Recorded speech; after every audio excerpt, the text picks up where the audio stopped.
Hello my dear students. तो मैं सुजीत वर्मा एक बार फिर से आप सभी का वेलकम करता हूं मेरे केमिस्ट्री के क्लास में। और मैंने आपको कहा था कि आप एक बार बोर का एटॉमिक मॉडल अच्छे से समझ लें तो मैं आपको हाइड्रोजन के एमिशन स्पेक्ट्रा को एक बार फिर से एक्सप्लेन कर दूंगा। तो वादे के मुताबिक मैंने एक बार जो प्लान किया है और टॉपिक आप लिखा हुआ देख रहे हैं, simultaneous appearance of a large number of lines in spectrum of hydrogen.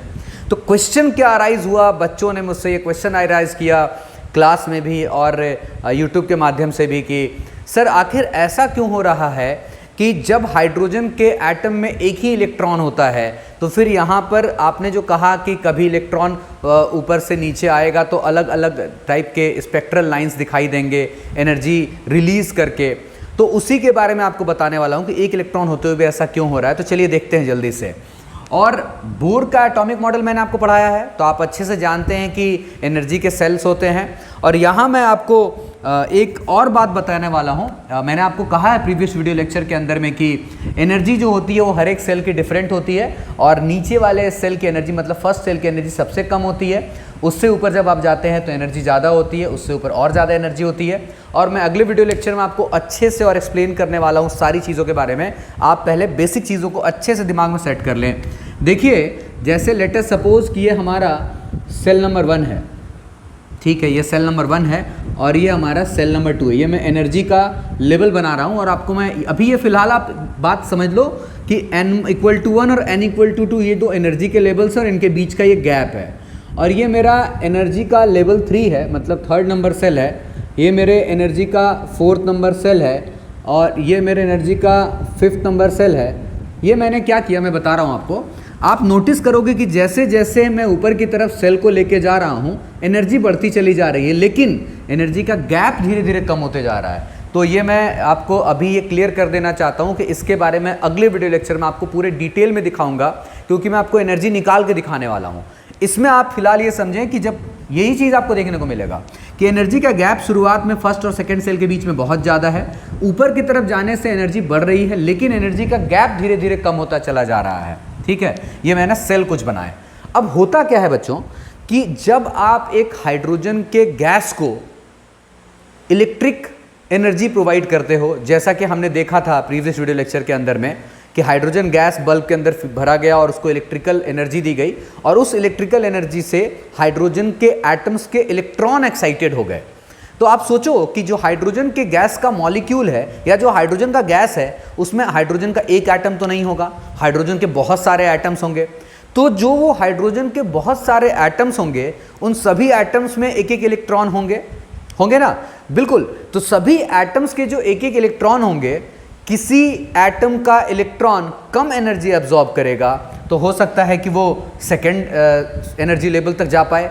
किसी एटम का इलेक्ट्रॉन ज़्यादा एनर्जी एब्जॉर्ब करेगा तो वो एनर्जी ज़्यादा एब्जॉर्ब करके और अपर हायर लेवल तक चला जाए, हायर एनर्जी में चला जाए, जैसे कि n=4 में चला जाए, ऐसा भी हो सकता है। मतलब एक एटम थोड़ी ना है, वहाँ तो पूरा हाइड्रोजन गैस है जिसके अंदर बहुत सारे हाइड्रोजन के एटम्स हैं और बहुत सारे हाइड्रोजन के एटम्स में बहुत सारे मतलब सभी में एक एक इलेक्ट्रॉन है। तो किसी हाइड्रोजन के एटम ने कम एनर्जी एब्जॉर्ब की, किसी हाइड्रोजन के एटम ने ज़्यादा एनर्जी एब्जॉर्ब की और इस एब्जॉर्प्शन के कारण वो एक्साइटेड होकर के इलेक्ट्रॉन कहाँ चला गया, हायर एनर्जी लेवल में। और जब वो वहाँ से नीचे गिर रहा है तो कोई मान लीजिए सपोज 4th में चला गया, कोई 5th में चला गया, कोई 2nd में ही पहुँचा है, कोई 9th में चला गया।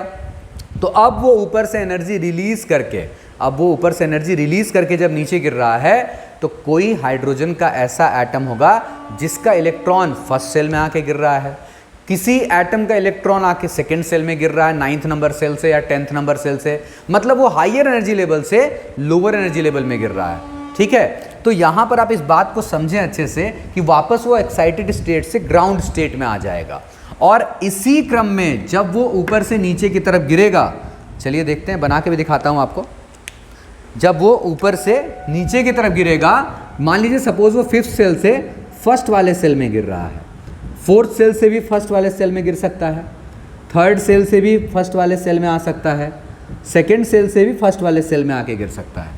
तो जब वो इलेक्ट्रॉन किसी भी अपर हायर लेवल एनर्जी लेवल से जब वो फर्स्ट वाले सेल में आके गिरेगा, तो इस टाइम पर जो रेडिएशंस यहाँ से बाहर निकलेंगे, क्योंकि आप अच्छे समझ चुके हो पिछले 2 वीडियो लेक्चर में कि जब हायर एनर्जी लेवल से लोअर एनर्जी लेवल में कोई आता है तो वो एनर्जी रिलीज़ करते हुए गिरता है, और एनर्जी रिलीज़ करता है तो उसमें से रेडिएशंस बाहर निकलते हैं, और जो रेडिएशंस बाहर निकलते हैं वो कैसे रेडिएशंस होते हैं? इलेक्ट्रोमैग्नेटिक रेडिएशंस होते हैं।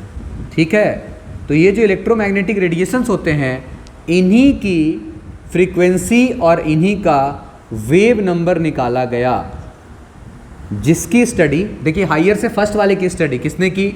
लाइमन सीरीज़ के अंदर आता है, जो मैं आपको पहले ही बता चुका हूँ।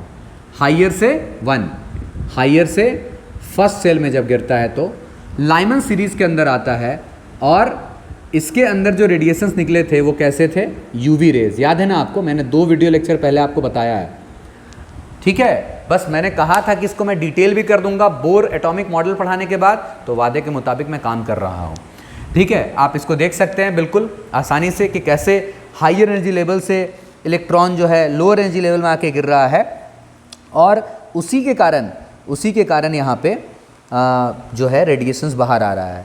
ठीक इसी तरीके से बच्चों देख लिया आपने, ठीक इसी तरीके से अगर कोई हायर एनर्जी लेवल से सेकेंड सेल में आके गिरता हो, सेकेंड सेल में आके गिरता हो, मान लीजिए 4th से सेकेंड में या 3rd से सेकेंड में आता हो, तब आप समझ रहे होंगे अच्छे से कि इसी की स्टडी किसने की? बाल्मर ने की।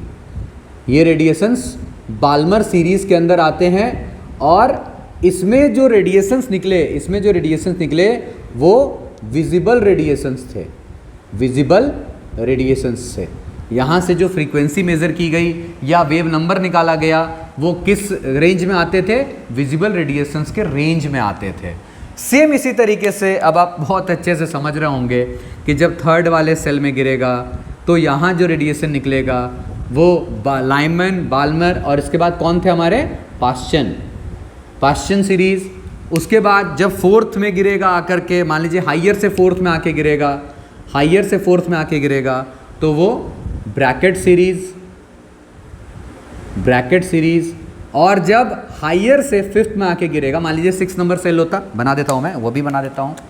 लीजिए ये है सेल नंबर 6, थोड़ा सा ध्यान देखिएगा। 6 से 5 में आके गिरा तो वो पी फंड सीरीज़। और इन सब में क्या निकला था? सब में जो सीरीज़ था वो किसके अंदर आ रहा था? इंफ्रारेड, वो इंफ्रारेड के अंदर आ रहा था। ठीक है, तो यही कॉन्सेप्ट है। यहाँ पे बहुत सारे स्पेक्ट्रल लाइंस क्यों देखने को मिले वो मैं बता रहा था, जबकि हाइड्रोजन के एटम में सिर्फ एक ही इलेक्ट्रॉन होता है। क्या आपको रीज़न क्लियर हो गया? हाइड्रोजन के बहुत सारे एटम होंगे, गैस, हाइड्रोजन गैस जहाँ पर है एक एटम नहीं है, बहुत सारे एटम्स हैं। किसी एटम का इलेक्ट्रॉन एक्साइट होकर के ज़्यादा एनर्जी एब्जॉर्ब कर लिया तो वो चला गया 4th वाले में, कोई 2nd वाले में, कोई 16 नंबर सेल में चला गया, और अब वो ऊपर से अपने ग्राउंड स्टेट में आकर के गिर रहा है। तो गिरने का जो रास्ता है वो बहुत सारा हो सकता है। कभी वो 1st में आके गिर सकता है, कभी वो 2nd में आके गिर सकता है, कभी वो 3rd में आके गिर सकता है। तो अब क्या है कि रास्ता भाई बहुत सारा हो सकता है। पहले वो मान लीजिए हायर से आकर के डायरेक्ट 1st में गिर गया, कभी ऐसा हुआ हायर से 2nd में गिरा, समझिएगा ध्यान से, कभी वो हायर से 2nd में गिरा और फिर वो 2nd से 1st में आके गिरा। क्योंकि 1st में है तो वो सबसे ज़्यादा स्टेबल है, क्योंकि सबसे नज़दीक जो इलेक्ट्रॉन होता है, हाइड्रोजन का जो एक इलेक्ट्रॉन है वो न्यूक्लियस के सबसे करीब होता है, एकदम पहले वाले सेल में, क्योंकि वहाँ स्टेबिलिटी सबसे ज़्यादा होती है, बिकॉज अट्रैक्शन सबसे ज़्यादा होता है। ठीक वैसे ही जैसे मेरे सामने जो बंदा बैठ के पढ़ाई करेगा उसे मजबूरी में अच्छे से पढ़ना पड़ेगा, वरना मैं सामने से लगाऊंगा एक, है ना। लेकिन दूर वाले को अट्रैक्शन कम फील होता है तो स्टेबिलिटी कम होती है, बताया था मैंने आपको, और एनर्जी उसकी ज़्यादा होती है। तो जब हायर से, देखिए रास्ता कैसे, हायर से 2nd में आके गिरा और 2nd से फिर 1st में गिरा, दोनों बार रेडिएशन निकला, दो बार स्पेक्ट्रल लाइन्स आपको नजर आए। इस तरीके से हायर से मान लीजिए 3rd में गिरा और फिर 3rd से आकर के 2nd में गिरा और 2nd से फिर आके 1st में गिरा, तो इसमें भी कई सारे स्पेक्ट्रल लाइन्स निकले। जब वो 3rd में गिरा तब एक स्पेक्ट्रल लाइन, जब वो 3rd से 2nd में गिरा तब एक स्पेक्ट्रल लाइन, जब वो 2nd से 1st में गिरा फिर एक स्पेक्ट्रल लाइन, हर बार अलग अलग तरह के रेडिएशंस निकल रहे थे। तो जब वो सारे 1 में आके गिर रहे थे, चाहे वो 2nd से गिरते हो, चाहे वो 3rd से, 4th से, 5th से, 6th से, जब भी वो 1st में आके गिर रहे थे उस टाइम पे जो रेडिएशंस निकल रहे थे उनकी स्टडी लाइमन ने की थी। आई होप कि अब आपको ये बातें समझ में आ रही होंगी। बिल्कुल कंफ्यूज मत होइएगा। और साथ साथ मैं आपको एक और बहुत ही इंपॉर्टेंट बात बता रहा हूँ, कोई भी चीज़ समझिए उसी टॉपिक को बुक से पढ़िए, देखिए आपको और क्लियर होगा। और मैं आपको कहता हूँ बुक पढ़ने की हैबिट डालिए, बुक पढ़ने से डिटेल और क्लियर होता है, कॉन्सेप्ट बहुत अच्छे से समझ में आता है। ठीक है, तो आप इसको नोट कर लीजिए, अपने पास बना लीजिए। इसके बारे में एक दो पॉइंट और बता देता हूँ आपको। बना लिया? बना लिया ना?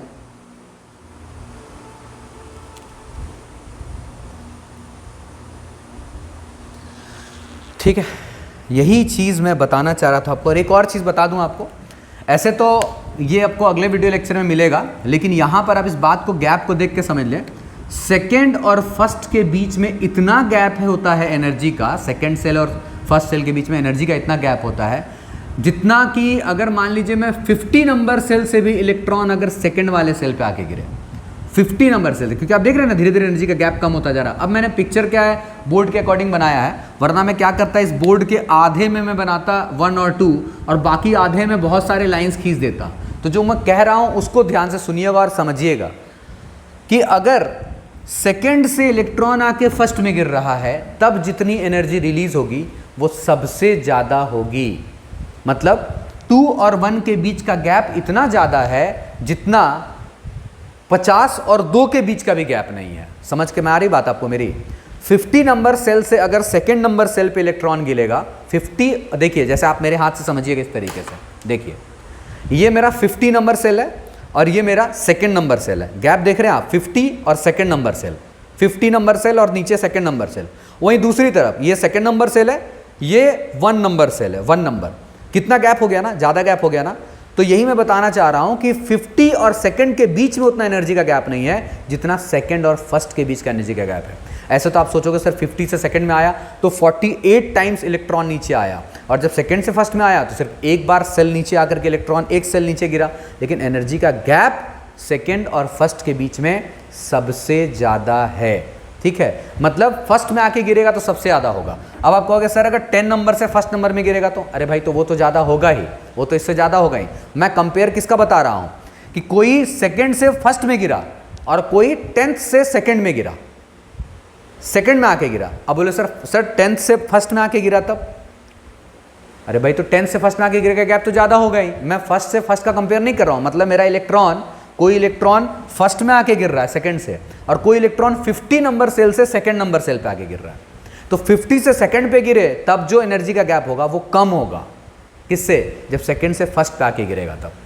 ठीक है, तो कई बार ये क्वेश्चन भी पूछा जाता है कि एनर्जी गैप कौन सा ज़्यादा है, तो इसको आप इस तरीके से एक्सप्लेन कर सकते हैं। आई होप कि आपको ये बात समझ में आ गई होगी। मैंने कोशिश की आपको समझाने का, जैसा कि कई सारे स्पेक्ट्रल लाइंस क्यों दिखाई दे रहे थे। तो कोई डायरेक्ट 1 पे गिर जा रहा है इलेक्ट्रॉन एनर्जी रिलीज करके, कोई देखिए डायरेक्ट गिर जा रहा है, और कोई अपना पाथ अलग चुन रहा है। क्या कर रहा है, पहले वो मान लीजिए सपोज 10 नंबर पहुंच गया, 10 नंबर सेल में, अब 10 नंबर से वो आ रहा है थर्ड वाले सेल पे, थर्ड से फिर गिर रहा है सेकंड पे, सेकंड से फिर आ रहा है फाइनली अपने ग्राउंड स्टेट में, मतलब फर्स्ट वाले सेल पे। तो तीनों बार जब ऐसा हो रहा है तो हर बार स्पेक्ट्रल लाइंस निकल रहे हैं कि नहीं निकल रहे हैं, और जो स्पेक्ट्रल लाइंस निकल रहे हैं वही रेडिएशंस हमें स्टडी कर रहे हैं। कौन स्टडी किया था? लाइमन, बाल्मर, पास्टन, ब्रैकेट और पीफंड।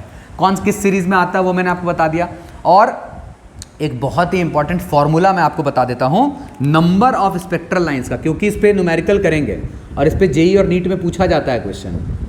नंबर ऑफ स्पेक्ट्रल लाइंस का जो फॉर्मूला है वो मैं आपको बता दे रहा हूं। Maximum number of spectral lines कितने होते हैं? वो होता है n2 minus n1 into n2 minus n1 plus 1 divided by 2। मतलब n2 कौन सा सेल नंबर होगा? जहां से इलेक्ट्रॉन गिरा, और n1 कौन सा है? जहां इलेक्ट्रॉन आके गिरा। तो n2 मान लीजिए कि अगर n2 की वैल्यू 4 है और n1 का वैल्यू 1 है, मतलब ग्राउंड स्टेट तो 1 ही है ना हाइड्रोजन के इलेक्ट्रॉन का। तो जब फर्स्ट वाले सेल में 4th नंबर सेल से इलेक्ट्रॉन आके गिरेगा तो कितने स्पेक्ट्रल लाइंस बनेंगे, ये उसका फॉर्मूला है। आप यहाँ लगाओगे 4 minus 1 plus 1 whole divided by 2 और कैलकुलेट करोगे और आपको पता चल जाएगा कि जब इलेक्ट्रॉन 4th सेल से फर्स्ट वाले सेल पे गिरता है तो कितने स्पेक्ट्रल लाइंस उसमें हाइड्रोजन के एमिशन स्पेक्ट्रा में दिखाई देगी। अब तो आप बिल्कुल कंफ्यूज नहीं होना कि फोर्थ सेल से सर फर्स्ट वाले सेल में गिरेगा तो सर तो एक ही लाइन नजर आएगा, क्योंकि फोर्थ से गिरा सीधे ठप से गिर गया फोर्थ से सेकंड वाले में, फर्स्ट वाले में। लेकिन ऐसा हर एक इलेक्ट्रॉन नहीं करता।